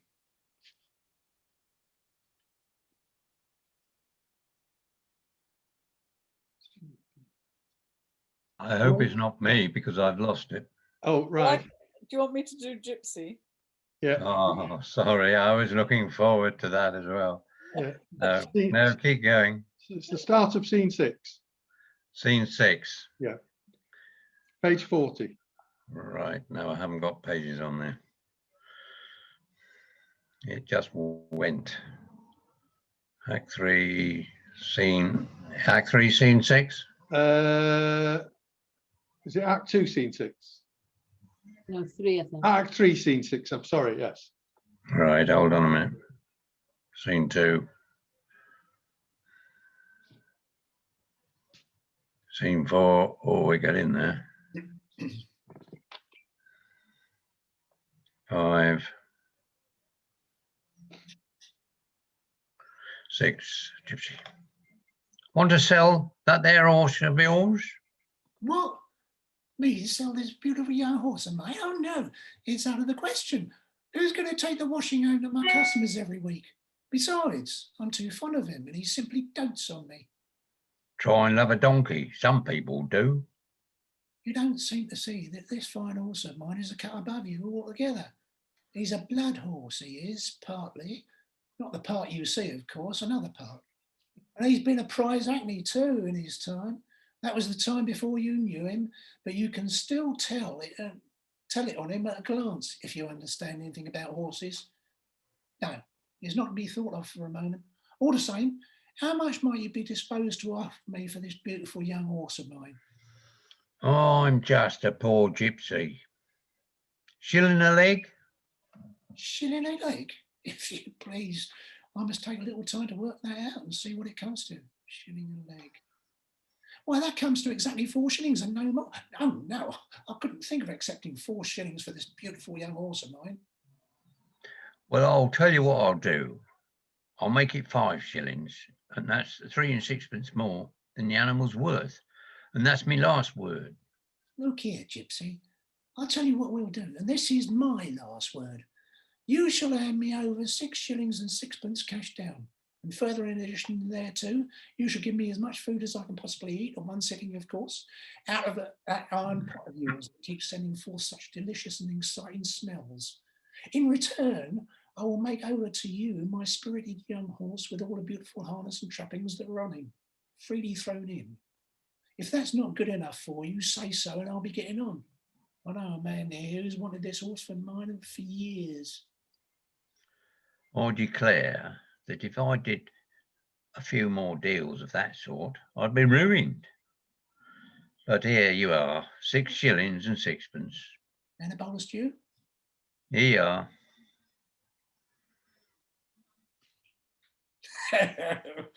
What a clever toad I am. There's surely no animal equal to me for cleverness in the whole world. My enemies shut me up in prison, encircled by sentries, watched night and day by warders. I walk through them all by sheer ability coupled with courage. They pursue me with engines and policemen and revolvers. I snap my fingers at them and vanish, laughing into space. I am, unfortunately, thrown into a canal by a woman fat of body and very evil-minded. What of it? I swim ashore, I seize her horse, I ride off in triumph, and I sell the horse for a whole pocketful of money and an excellent breakfast. I am the toad, the handsome, the popular, the successful toad. Boop, boop. Now, what is this? This is something like, this is a real life again. This is once more the great world from which I've been missed so long. I will hail them my brothers of the wheel and pitch them a yarn of the sort that has been so successful hitherto. And they will give me a lift, of course. And then I will talk to them some more, and perhaps with luck, it may even end in my driving up to Toad Hall in a motor car. That'd be one in the eye for Badger. Boop, boop. Oh no, it's the car I stole before. It's all up. It's all over now. Chains and policemen again, prison again, dry water and bread again. Oh, what a fool I've been. What did I want to go strutting about the country for, singing conceited songs and hailing people in broad day on the high road, instead of hiding in nightfall and slipping home quietly my back ways? Oh, hapless toad, oh, ill-fated animal. Oh dear, this is very sad. Here is a poor old thing, a washerwoman apparently, who has fainted in the road. Perhaps she is overcome by the heat, poor creature, or possibly she has not had any food today. Let me lift her into the car and take her to the nearest village where doubtless she has friends. You feeling better already? The fresh air is doing you good. How do you feel now, Ma'am? Thank you kindly, sir. I'm feeling a great deal better. That's right. Now keep quite still and above all, don't try to talk. I won't. I was only thinking if I might sit in the front seat there beside you, where I could get the fresh air full in my face. I should soon be all right again. Oh, what a very sensible woman. Of course you shall. It is fate. Why strive? Why struggle? Please, sir, I wish you would kindly let me try and drive the car for a little. I've been watching you carefully. It looks so easy and so interesting, and I should like to be able to tell my friends that once I had driven a motor car. Bravo, Ma'am. I like your spirit. Have a try. You won't do any harm. Oh, how well she does it. Fancy a washerwoman driving a car as well as that. The first time. Oh, be careful, washerwoman. Slow down, washerwoman.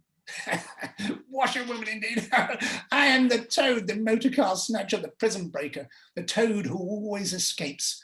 Sit still and you shall know what driving really is, for you are in the hands of the famous, the skillful, the entirely fearless Toad. The wicked animal who stole my motor car. I'll bind him, chain him, drag him to the nearest police station. Down with the desperate and dangerous Toad. Oh, Toad again. Toad as usual comes out on top. Who was it got him to give him a lift?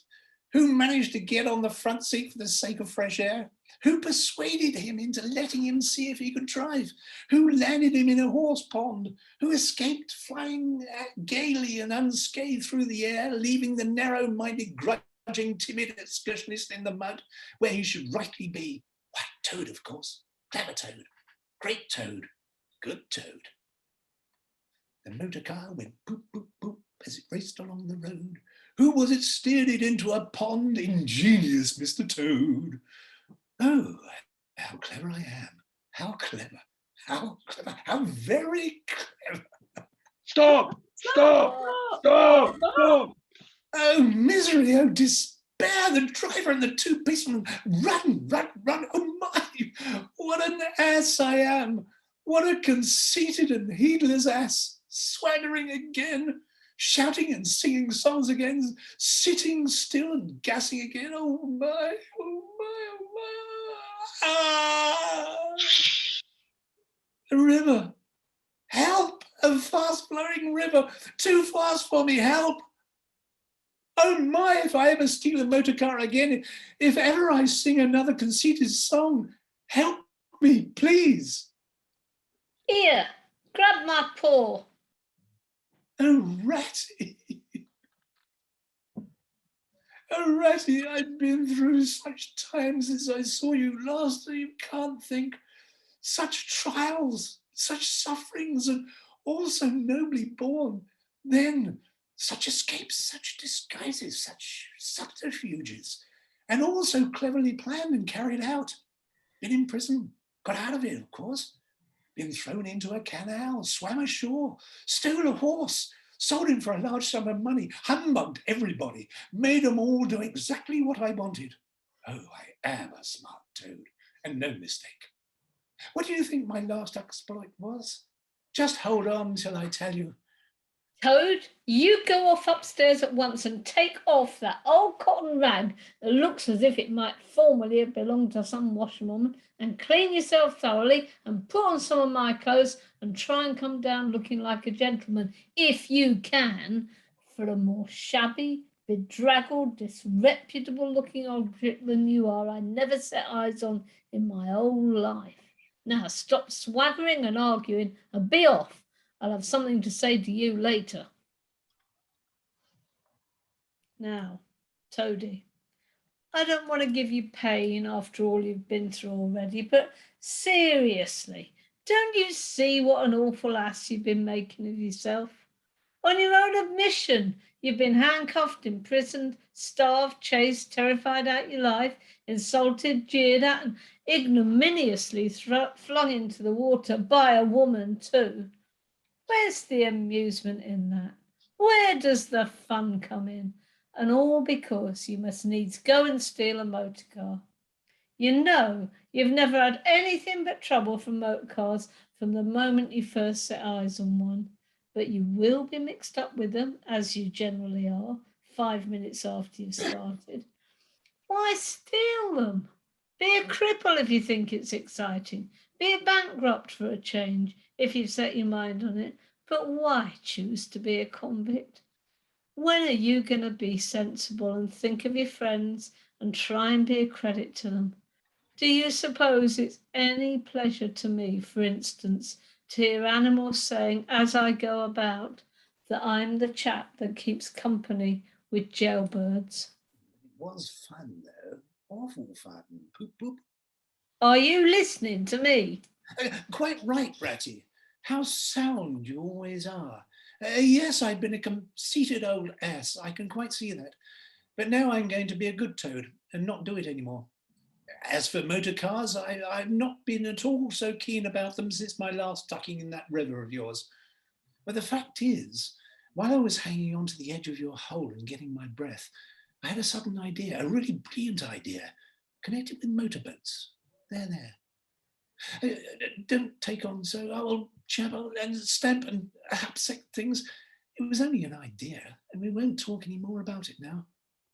We'll have our coffee and a smoke and a quiet chat, and then I'm going to stroll quietly down to Toad Hall and get into clothes of my own and set things going again on the old lines. I've had enough of adventures. I shall lead a quiet, steady, respectable life, pottering about my property and improving it and doing a little landscape gardening at times.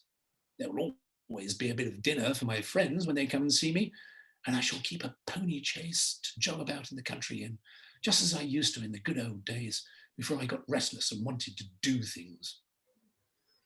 Stroll quietly down to Toad Hall. What are you talking about? Do you mean to say you haven't heard? Heard what? Well, go on, Ratty. Quick, don't spare me. What haven't I heard? Do you mean to tell me you've heard nothing about the Stoats and Weasels?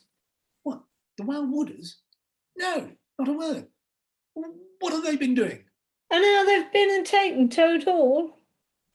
Go on, Ratty, tell me all. The worst is over. I'm an animal again. I can bear it. When you got into that trouble of yours, I mean, when you disappeared from society for a time over that misunderstanding about a machine, you know? Yes. Well, it was a good deal talked about down here, naturally, not only along the riverbank, but even in the wild wood. Animals took side, as always happens. The riverbankers stuck up for you and said you'd been infamously treated and there was no justice to be had in the land nowadays. But the wild wood animals said hard things and served you right, and it was about time this sort of thing was stopped. And they got very cocky and went about saying you were done for this time, you would never come back again, never, never. Well, that's the sort of little beasts they are. But Mole and Badger, they stuck out through thick and thin that you would come back again soon, somehow. Didn't know exactly how, but somehow they argued from history. They said no criminal laws had ever been known to prevail against cheek and plausibility such as yours, combined with the power of a long purse. So they arranged to move their things into Toad Hall and sleep there and keep it aired and have it all ready for you when you turned up. They didn't guess what was going to happen, of course. Still, they had their suspicions of the wild wood animals. Wild Wooders? Now, I come to the most painful and tragic part of my story. One dark night, it was a very dark night and blowing hard too, and simply raining cats and dogs, a band of weasels armed to the teeth crept silently up the carriage drive to the front entrance.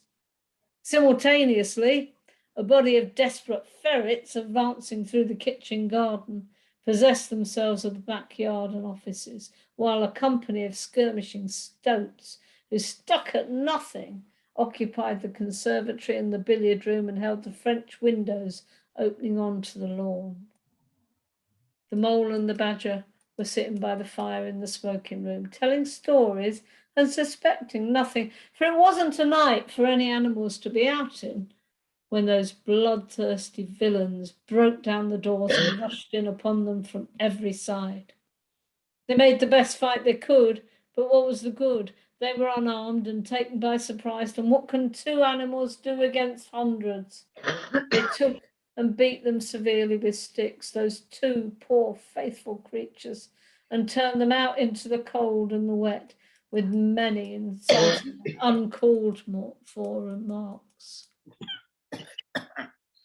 And the wild waters have been living in Toad Hall ever since, and going on simply anyhow, lying in bed half the day and breakfast at all hours, and the place in such a mess, I'm told, it's not fit to be seen.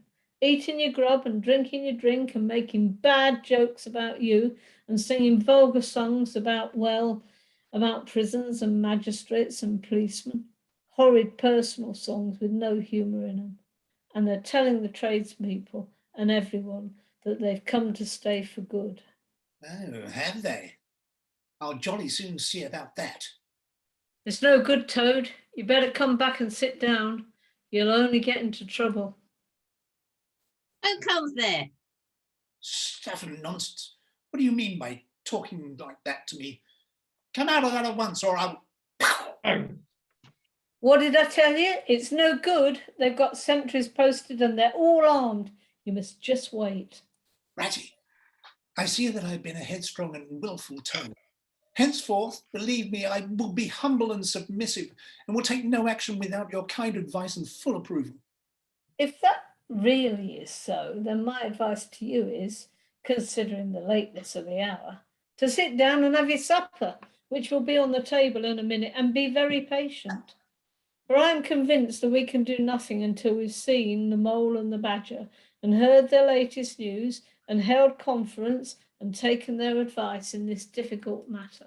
Oh, yes, of course, the mole and badger. Oh, what's become of them, the dear fellows? I'd forgotten all about them.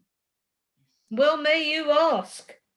While you were riding about the country in expensive motor cars and galloping proudly on blood horses and breakfasting on the fat of the land, those two poor devoted animals have been camping out in the open in every sort of weather, living very rough day by day and lying very hard by night, watching over your house, patrolling your boundaries, keeping a constant eye on the stoats and the weasels, scheming and planning and contriving how to get your property back for you. You don't deserve to have such loyal and true friends, Toad. You don't really. Someday, when it's too late, you'll be sorry you didn't value them more while you had them. I'm an ungrateful beast, I know. Let me go out and find them, out into the cold, dark night, and share their hardships and try to prove by...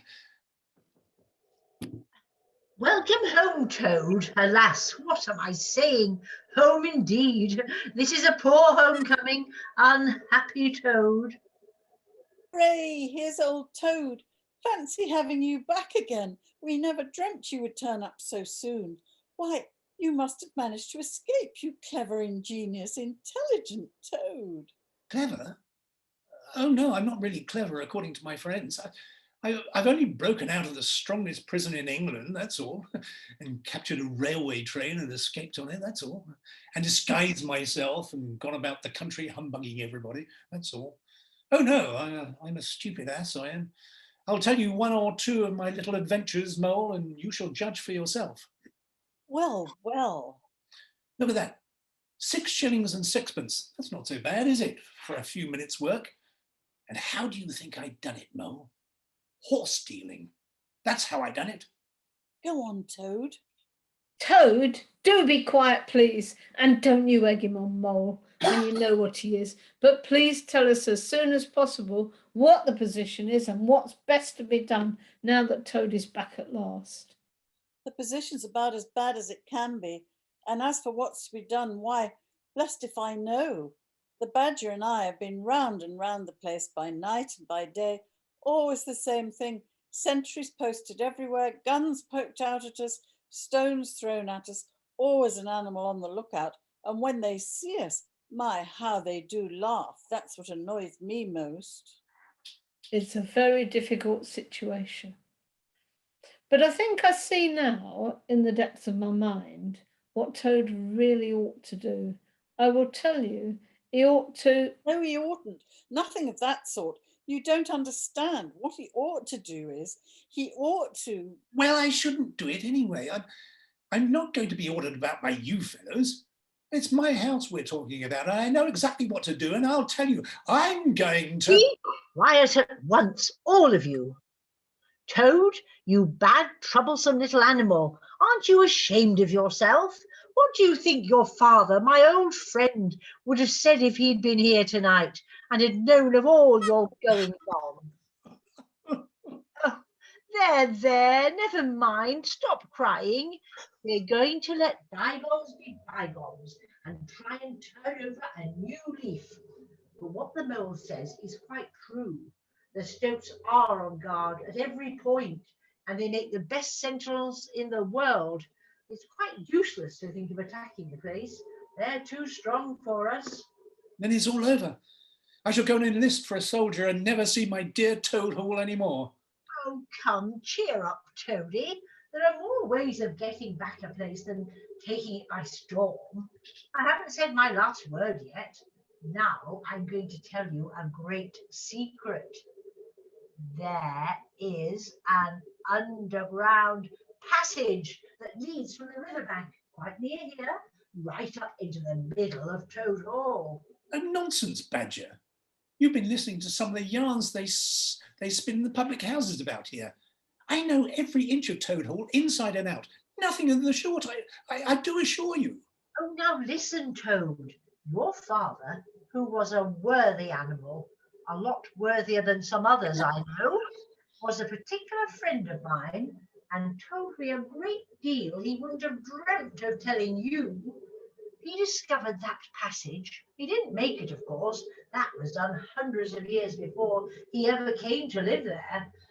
And he repaired it and cleaned it out because he thought it might come in useful someday in case of trouble or danger. And he showed it to me. Don't let my son know about it, he said. He's a good boy, but very light and volatile in character and simply cannot hold his tongue. If he's ever in a real fix, and it would be of use to him, you may tell him about the secret passage, but not before. Well, perhaps I am a bit of a talker. A popular fellow, such as I am, and my friends come round, we chaff, we sparkle, we tell witty stories, and somehow my tongue gets wagging. I have the gift of conversation. I've been told I ought to have a salon, whatever that may be. Oh, never mind. Go on, Badger. How's this passage of yours going to help us? I've found out a thing or two lately. I got Otter to disguise himself as a sweep and call at the back door with brushes over his shoulder, asking for a job. There's going to be a big banquet tomorrow night. It's somebody's birthday, the Chief Weasel's, I believe, and all the weasels will be gathered together in the dining hall, eating and drinking and laughing and carrying on, suspecting nothing. No guns, no swords, no sticks, no arms of any sort whatever. But the sentinels will be posted as usual. Exactly. That is my point. The weasels will trust entirely to their excellent sentinels. And that is where the passage comes in. That very useful tunnel leads right up under the butler's pantry, next to the dining hall. Aha! That squeaky board in the butler's pantry. Now I understand it. We shall creep out quietly into the butler's pantry. With our pistols and swords and sticks. And rush upon them. And whack 'em and whack 'em and whack 'em. Oh, very well then, our plan is settled, and there's nothing more for you to argue and squabble about. So, as it's getting very late, all of you go right off to bed at once. We will make all the necessary arrangements in the course of the morning tomorrow. Here's a belt for the rat, here's a belt for the mole, here's a belt for the toad, here's a belt for the badger, here's a sword for the rat, here's a sword for the mole, here's a sword for the toad, here's a sword for the badger, here's a pistol for the rat, here's a pistol for the mole, here's a pistol for the toad, here's a pistol for the badger. Very well, Rat. I'm not blaming you, but just let us once get past the Stoops with those detestable guns of theirs, and I assure you we shan't want any swords or pistols. We four, with our sticks, once we're inside the dining hall, why, we shall clear the floor of all the lot of them in 5 minutes. I'd have done the whole thing myself, only I didn't want to deprive you fellows of the fun. It's as well to be on the safe side. I'll learn them to steal my house. I'll learn them. Don't say learn 'em, Toad. It's not good English. What are you always nagging at Toad for? What's the matter with his English? It's to say what I use myself, and if it's good enough for me, it ought to be good enough for you. Oh, I'm very sorry, only I think it ought to be teach 'em, not learn 'em. But we don't want to teach them. We want to learn them. And what's more, we're going to do it too. Oh, very well. Have it your own way. Learn 'em, teach 'em, learn 'em. Ratty. I've been having such fun. I've been getting a rise out of the stoats. I hope you've been very careful, Mole. I should hope so too. I got the idea when I went into the kitchen to see about Toad's breakfast being kept hot for him. I found that old washerwoman dress that he came home in yesterday hanging on a towel horse before the fire. So I put it on, and the bonnet as well, and the shawl, and off I went to Toad Hall as bold as you please. The sentries were on the lookout, of course, with their guns and their who comes there and all the rest of their nonsense. Good morning, gentlemen, says I, very respectful. Want any washing done today? They looked at me very proud and stiff and haughty and said, Go away, washerwoman. We don't do any washing on duty. Or any other time, says I. Wasn't I funny, Toad? Poor frivolous animal. Some of the stoats turned quite pink, and the sergeant in charge, he said to me, very short, he said, Now run away, my good woman, run away. Don't keep my men idling and talking on, on their posts. Run away, says I. It won't be me that'll be running away in a very short time from now. Oh, Moley, how could you? I could see them pricking up their ears and looking at each other, and the sergeant said to them, Never mind her, she doesn't know what she's talking about. Oh, don't I, said I. Well, let me tell you this, my daughter, she washes for Mr. Badger, and that'll show you whether I know what I'm talking about, and you'll know pretty soon too. 100 bloodthirsty badgers armed with rifles are going to attack Toad Hall this very night by way of the paddock. 6 boatloads of rats with pistols and cutlasses will come up the river and effect a landing in the garden, while a picked body of toads, known as the diehards, or the death or glory toads, will storm the orchard and carry everything before them, yelling for vengeance. There won't be much left of you to wash by the time they've done with you, unless you clear out while you have the chance. Then I ran away, and when I was out of sight, I hid. And presently I came creeping back along the ditch and took a peep at them through the hedge. They were all as nervous and flustered as could be, running all ways at once and falling over each other, and everyone giving orders to everybody else and not listening. And the sergeant kept sending off parties of stoats to distant parts of the grounds, and then sending other fellows to fetch them back again. And I heard them saying to each other, That's just like the weasels. They're to stop comfortably in the banqueting hall and have feasting and toasts and songs and all sorts of fun, while we must stay on guard in the cold and dark and in the end be cut to pieces by bloodthirsty badgers. Oh, you silly ass, Mole. You've been and spoiled everything. No, I perceive you have more sense in your little finger than some other animals have in the whole of their fat bodies. You have managed excellently, and I begin to have great hopes of you. Good Mole, clever Mole. What? Well, we've got our work cut out for us tonight, and it will probably be pretty late before we're quite through with it. so I'm just going to take 40 winks while I can. Right.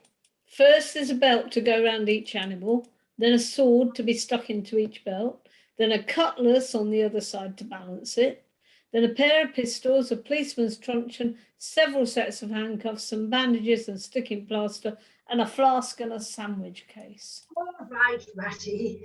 It amuses you and it doesn't hurt me. I'm going to do all I've got to do with this here stick.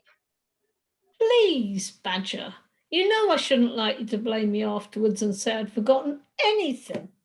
Now then, follow me. Mole first, because I'm very pleased with him. Rat next, Toad last, and look here, Toady, don't you chatter so much as usual, or you'll be sent back as sure as fate. Now, let's make our way silently to the secret passage. We ought by now to be pretty nearly under the hall. I'm on it. Come on. The trapdoor. Now, boys, all together, push. Well, I do not propose to detain you much longer. But before I resume my seat, I would like to say one word about our kind host, Mr. Toad. We all know Toad. Good Toad, modest Toad, honest Toad. Just let me get it in. Hold hard a minute. Get ready, all of you. Let me sing you a little song which I have composed on the subject of Toad. Toady went a pleasuring gaily down the street. The hour is come. Follow me. George! A mole, a mole. Toad went a pleasuring. I'll pleasure him. Well, that didn't take long. Mole, you're the best of fellows. Just cut along outside and look after those toad sentries of yours and see what they're doing. I've an idea that thanks to you, we shan't have much trouble from them tonight. Rat and Toad, you two set a table on its legs again, pick up knives and forks and plates and glasses from the debris on the floor and see if you can find materials for a supper. Aye. I want some grub, I do. Stir your stumps, Toad, and look lively. You've got your house back for you and you don't offer us so much as a sandwich. It's all over, from what I can make out. As soon as the stoats, who were very nervous and jumpy already, heard the shrieks and yells and the uproar inside the hall, some of them threw down their rifles and fled. The others stood fast for a bit, but when the weasels came rushing out upon them, they thought they were betrayed, and the stoats grappled with the weasels, and the weasels fought to get away, and they wrestled and wriggled and punched each other and rolled over and over till most of them rolled into the river. They've all disappeared by now, one way or another, and I've got their rifles, so that's all right. Oh, excellent and deserving animal. Now, there's just one more thing I want you to do, Mole, before you sit down to your supper along with us. And I wouldn't trouble you, only I know I can trust you to see a thing done. And I wish I could say the same of everyone I know. I send Rat if he wasn't a poet. I want you to take those fellows on the floor there upstairs with you and have some bedrooms cleaned out and tidied up and made really comfortable. See that they sweep under the beds and put clean sheets and pillowcases on and turn down one corner of the bedclothes, just as you know it ought to be done. And have a can of hot water and clean towels and fresh cakes of soap put in each room. And then you can give them a licking apiece, if that's any satisfaction to you, and put them out by the back door, and we shan't see any more of them, I fancy. And then come along and have some of this cold tongue. It's first rate. I'm very pleased with you, Mole. Quick march. And I didn't have to lick them either. I thought on the whole they had had licking enough for one night, and the weasels, when I put the point to them, quite agreed with me and said they wouldn't think of troubling me. They were very penitent and said they were extremely sorry for what they'd done, but it was all the fault of the chief weasel and the stoats. And if ever they could do anything for us at any time to make up, we had only got to mention it. So I gave them a roller piece and let them out at the back, and off they ran as hard as they could. Thank you kindly, dear Mole, for all your pains and trouble tonight, and especially for your cleverness this morning. Good morning, fellows. Sorry I overslept. Breakfast, I think. I'm sorry, Toad, but I'm afraid there's a heavy morning's work in front of you. You see, we really ought to have a banquet at once to celebrate this affair. It's expected of you. In fact, it's the rule. Oh, all right. Anything to oblige. Though why on earth you should want to have a banquet in the morning, I cannot understand. But you know, I do live to please myself, but merely to find out what my friends want and then try and arrange it for them, you dear old badger. Don't pretend to be stupider than you really are.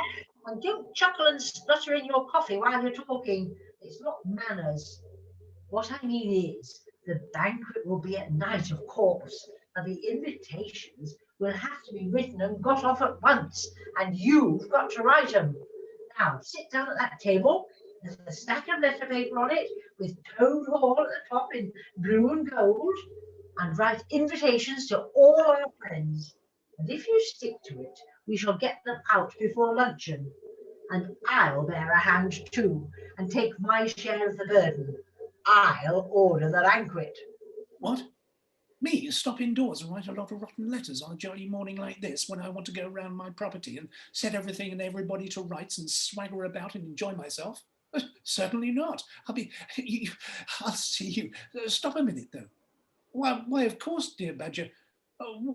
What is my pleasure or convenience compared with that of others? You wish it done, and it shall be done. Go, Badger. Order the banquet, order what you like, then join our young friends outside in their innocent mirth, oblivious of me and my cares and toils. My sacrifices fair morning on the altar of duty and friendship. Right. The order is service. Speech by Toad. There will be other speeches by Toad during the evening. Address by Toad. Synopsis. Our prison system, the waterways of England, horse dealing and how to deal, property, its rights and its duties, back to the land, a typical English squire. Song by Toad, composed by himself. Other compositions by Toad will be sung in the course of the evening by the composer. Now, look here, Toad, about this banquet. I'm very sorry I am to have to speak to you like this, but we want you to understand clearly, once and for all, that there are going to be no speeches and no songs.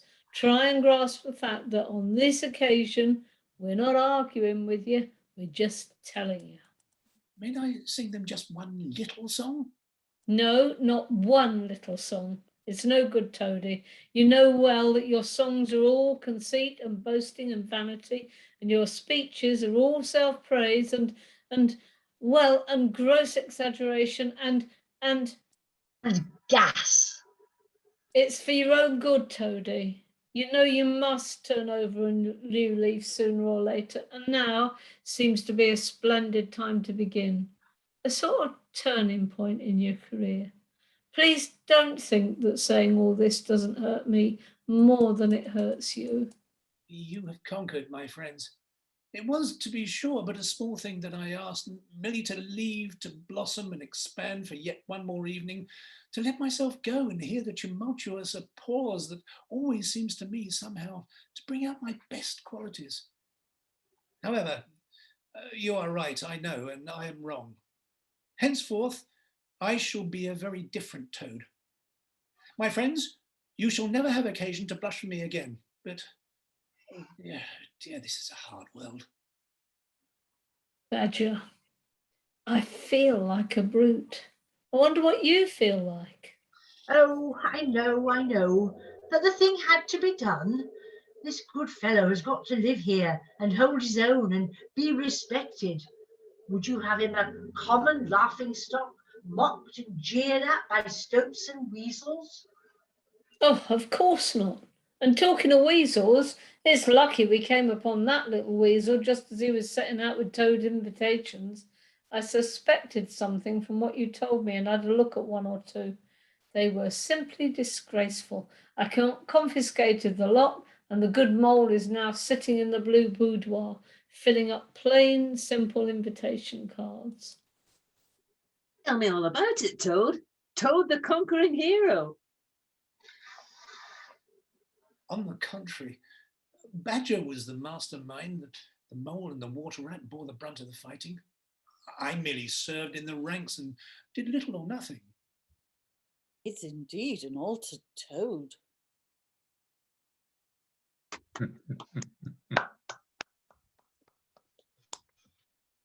Well done, David.